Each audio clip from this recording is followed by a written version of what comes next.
Bonjour à tous, ici André Ndambi. Nous avons reçu pour vous Madame Priscilla Ngandou. Elle est entrepreneuse et étudiante. Bonjour Madame. Bonjour Monsieur André Ndambi. Ok, j'espère que vous allez bien. Oui, très bien, merci, par la grâce de Dieu et vous. Je vais aussi très très bien par la grâce de Dieu toujours. Alors, parle-nous un peu, qui est Madame Priscilla Ngandou? Alors, bonjour à tous, je suis Priscilla Ngandou, étudiante, entrepreneuse et enfant de Dieu. Enfant de Dieu, vraiment. Vous tombez toujours sur ça. Alors, parle-nous un peu de votre business. Qu'est-ce que vous faites ici en RDC? Alors, comme je disais, dans la vie sociale, je suis Priscilla Ngandou, mais dans la vie professionnelle, je suis Amira Business. J'ai mon entreprise qui évolue depuis bientôt 2 ans.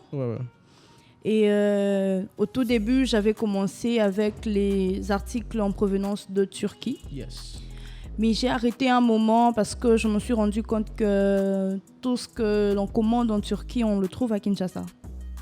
Alors, je me suis reposée en train de réfléchir, en train de voir comment est-ce que je peux revenir, mais avec beaucoup de force.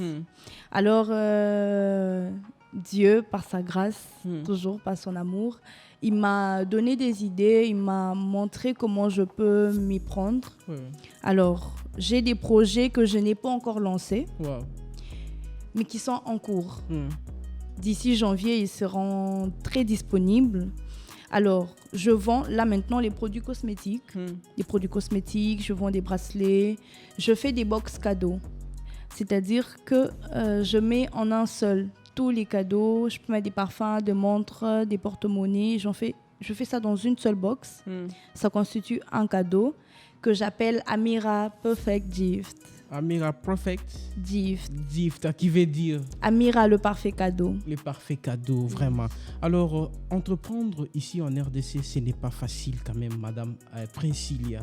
Mais comment vous faites au moins pour maintenir le cap?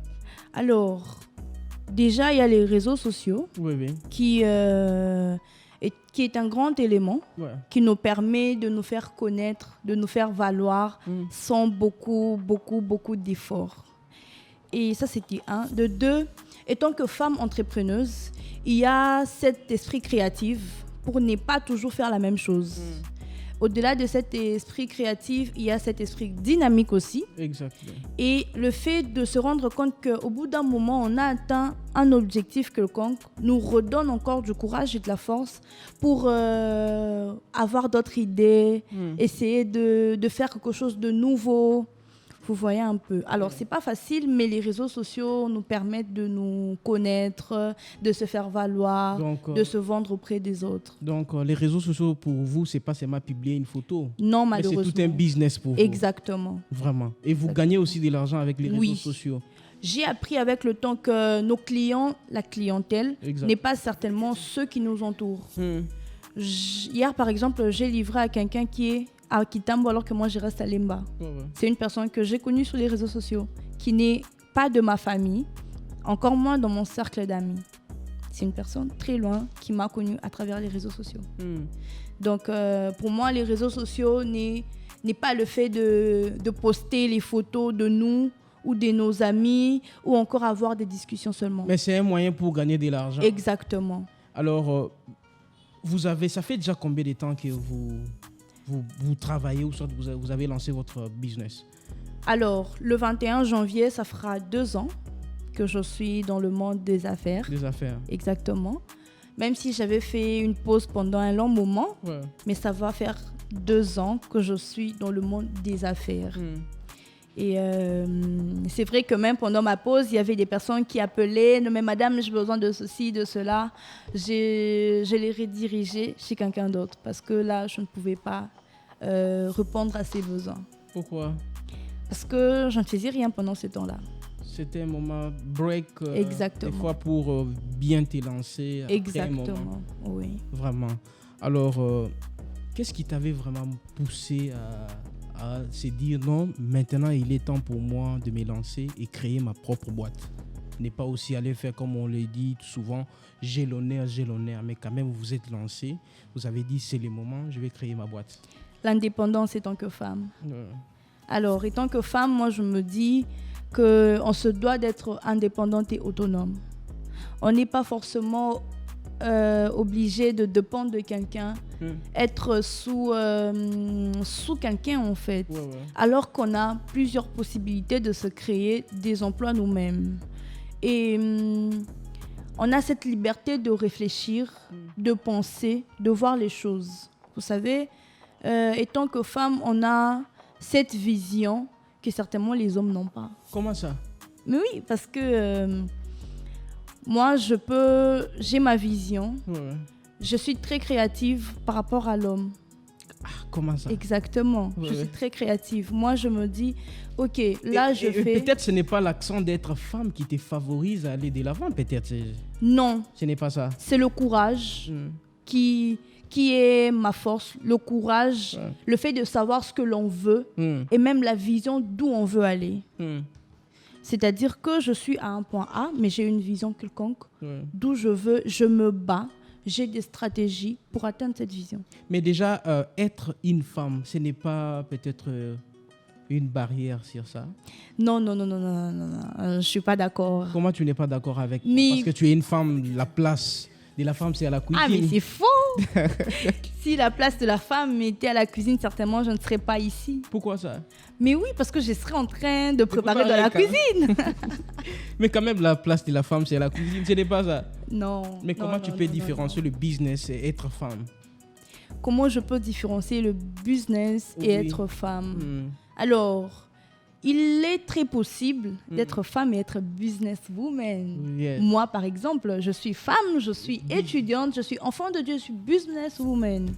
C'est-à-dire que je sais combiner, je sais faire la part des choses. Et dispatcher ton temps aussi. Exactement. Moi, dans mon entreprise, je livre lundi, mercredi et vendredi. En dehors de ces jours, je ne livre pas. Vraiment. C'est-à-dire que je suis organisée dans mon entreprise. C'est-à-dire que je suis dynamique, je suis organisée et je suis très... Vas-y, je vous écoute. Ok. Moi, je pensais que la place de la femme, c'est à la cuisine. Non. Ce n'est pas la cuisine. Ce n'est pas la cuisine. Et vous avez aussi le droit de faire quelque chose. Exactement. On a notre place dans la société, nous aussi. Sinon, on ne serait pas en train de se battre à faire des longues études. Non. Ou même à créer des emplois. C'est parce qu'on sait qu'on a notre place dans la société et qu'on a... nos voix doivent porter aussi. Exactement. Donc, on ne doit pas se dire toujours la femme, elle doit d'abord rester à côté et puis privilégier les hommes. On les a même vécus dans nos familles. Vous verrez toujours, on favorise l'homme parce qu'on dit demain, l'homme peut aider la famille, mais la femme, on vous exactement, nous sommes les Bantous. Hein. Moi, je suis Luba. Et chez nous, les Luba, la femme, c'est le foyer, les enfants. Il n'y a pas question de tu te trouves un boulot. C'est comme ça. Et, mais plus les jours avancent, plus les années changent, plus la culture change d'une certaine manière. Vous voyez, quand je dis la culture change d'une certaine manière, c'est-à-dire que si à l'époque, les femmes devraient rester femmes à la maison, femmes au foyer, de nos jours, on peut être femme au foyer, mais femme en train de travailler dans un bureau.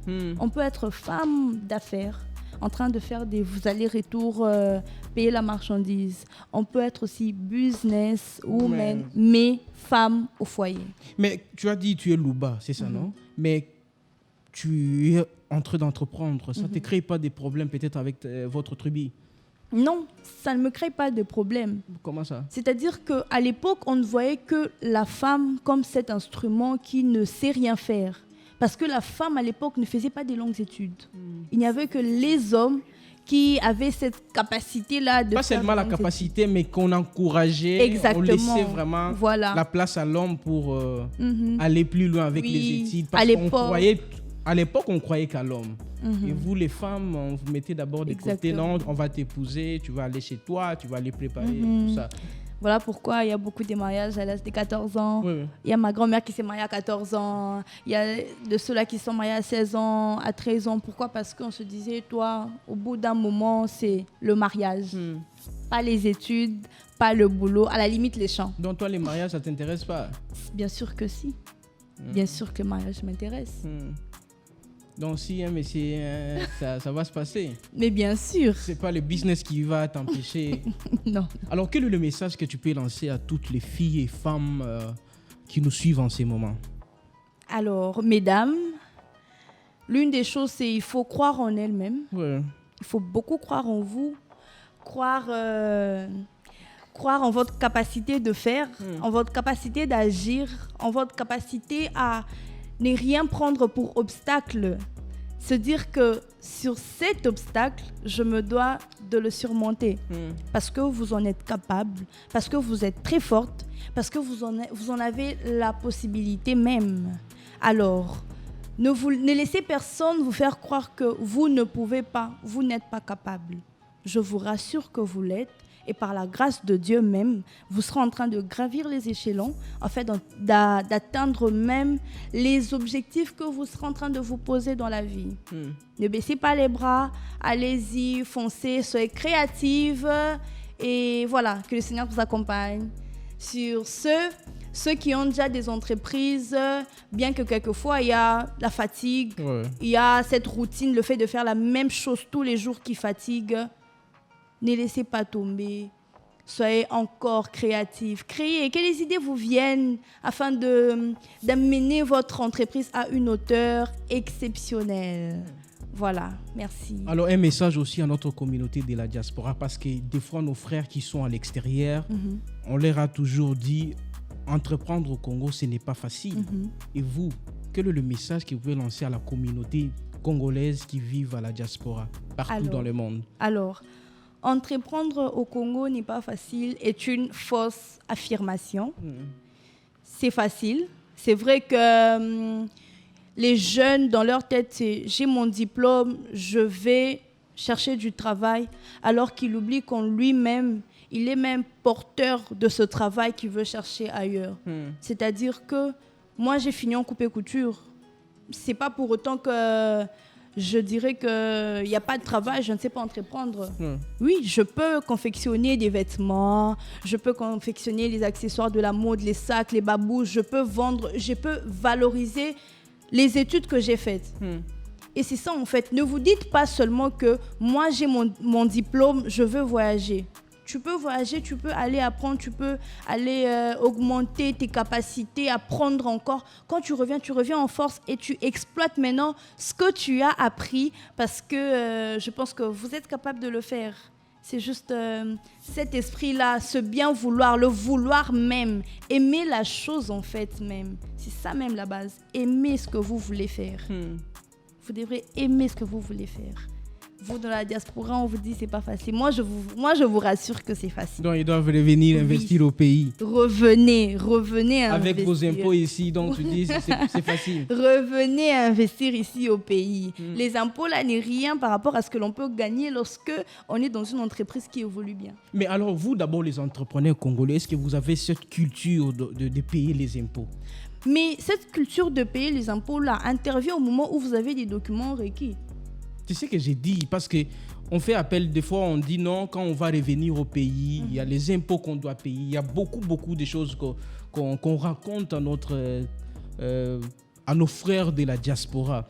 C'est ce que j'ai dit, est-ce que d'abord vous les Congolais qui vivez ici, vous avez cette culture-là de payer les impôts? Mais bien sûr, pourquoi pas? Non, moi j'ai un frère là, il ne paye même pas les impôts, mais il fait le business ici. Il ne paye pas, alors moi je dis, le pays, la loi même instaure à ce que toutes les personnes qui font le business payent l'impôt. Alors si la personne ne le fait pas, c'est sa mauvaise volonté, clairement. Donc vous rassurez qu'ici, il n'y a pas l'étouffement des agents de l'État qui vont déranger. Étant en ordre, je ne pense pas. Étant en ordre, je ne pense pas. Ça vraiment, je suis d'accord avec toi. Lorsque vous avez tous les documents requis, je ne pense pas que ces agents-là des tracasseries viendront vous embêter. Oui, je ne pense pas. Ça, je suis d'accord avec toi. Alors, merci beaucoup. Alors, j'ai encore une question que je dois te poser. Bientôt, on va déjà cheater. Qui est derrière toi? Qui est derrière moi? Oui. Alors... Parce que faire ce que tu fais là, ce n'est pas facile, hein? Mais qui est derrière toi? J'ai ma famille qui est derrière moi. C'est ta famille? Oui. Comment ça? J'ai ma famille qui est derrière moi. J'ai ma mère qui est au Canada, je la salue d'ailleurs. C'est pas elle qui t'envoie l'argent ici et... Non, elle ne m'envoie pas. Elle m'envoie pas de l'argent. Au départ, quand j'ai commencé, je n'avais aucun fonds. J'envoyais des photos. Lorsque la personne commande, moi, je trouve et puis je livre. Ah bon. Mais là, maintenant, il s'est fait que lorsque j'ai commencé la fac, j'ai commencé à vendre des crêpes. J'ai commencé à vendre des crêpes pour avoir un petit fonds et puis me lancer. C'est-à-dire qu'il n'y a personne derrière moi en me finançant, mais il y a des personnes qui me soutiennent et de très loin. Comment moralement? Exactement. Qui m'encouragent, me disent Priscilla, ne baisse pas les bras, vas-y. Exactement. Alors, comment t'es retrouvée? Parce qu'on va déjà cheater très bientôt. Alors, comment me retrouver? J'ai un numéro, le 097 10 35 054. Lorsque vous écrivez, vous appelez sur ce numéro, c'est moi personnellement qui vous répondra. Et comment t'es retrouvée sur les réseaux sociaux? Sur les réseaux sociaux, pour l'instant, puisque ma page ne marche pas, il y a Précis NG qui est mon compte. Il y a Amira Business qui est mon compte Instagram et TikTok. Je suis partout sur les réseaux sociaux. Merci beaucoup, Madame Priscilla Ngandou, d'avoir répondu à mon invitation. Merci, je te remercie beaucoup, mais ce n'est pas la dernière fois. Je l'espère aussi. Ok, merci beaucoup. Nous disons un grand merci à toute l'équipe qui nous a accompagnés aujourd'hui. Bilinda Mbia à la caméra, Christian Louzizi, là, les réalisateurs en chef, les boss ici. Donc, nous disons tout le monde merci à toute l'équipe des Primes Info. Restez à l'écoute des Primes Info, la première de l'information. Vous pouvez aussi retrouver toute l'actualité de la RDC juste en cliquant ou soit en tapant www.primeinfo.cd. Vous allez retrouver toute l'actualité de la RDC et le reste du monde. Pour le reste, nous vous disons un grand merci de rester fidèles à nous. On se retrouve à la prochaine. Non, attends. J'ai là, je vais bien citer. Attends. Alors pour le reste, nous vous disons au revoir, à la prochaine. Merci beaucoup. Merci madame. Merci monsieur André. Merci. C'est bon.